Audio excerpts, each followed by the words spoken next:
Chapter 1. Hi, honey. I'm home. Ryan's voice reverberated through the stillness, bounced off the bare walls, and came back to mock him. He set his lunchbox on the kitchen counter and leaned over to retrieve his supper from under the sink, a brand new bottle of Johnny Walker Red.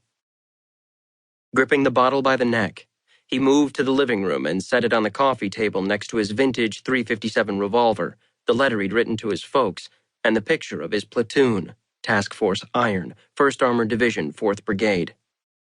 One more item, and he could begin his nightly ritual.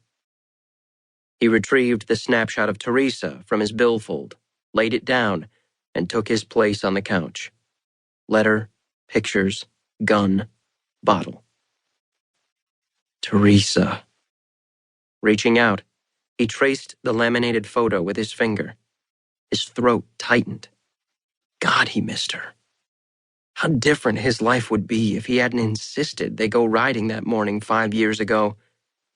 He'd be coming home every evening from some swank advertising agency job. They'd have a couple of kids by now, a family. His family.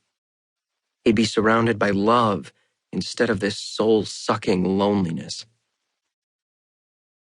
But he wasn't entirely alone. Not if the hollow-eyed ghosts plaguing him counted. He closed his eyes, and images from the suicide bombing near Mosul played across his shattered mind. Jackson, radio ahead and have Staff Sergeant Riley pick up the pace, Lieutenant Langford ordered. If the civilian truck gets too close, we'll fire a few rounds into the ground to warn them off. You hear that, Gunny? The lieutenant called to him over his shoulder. Yes, sir, Ryan shouted from his place in the artillery turret. Yeah, he'd heard all right.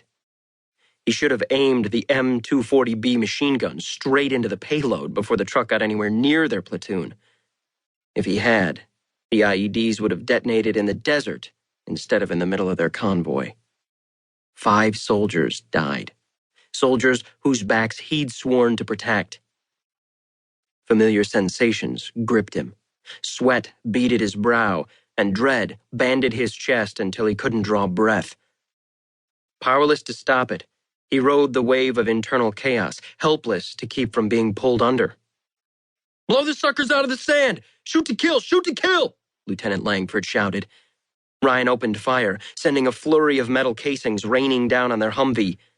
Too damned little, too damned late. The truck detonated, plunging them into the fires of hell, turning the insurgents into pink mist. Their Humvee lifted and flipped.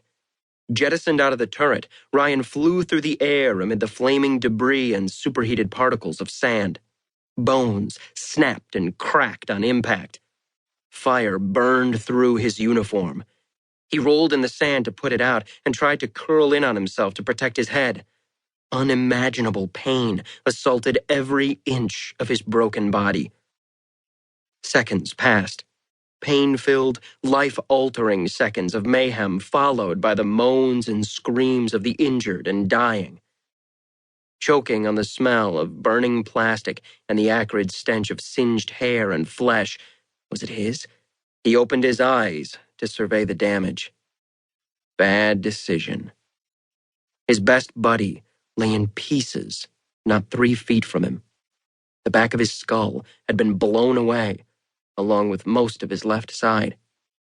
Jackson's eyes were open, empty, and lifeless, an expression of shock permanently etched on what remained of his face.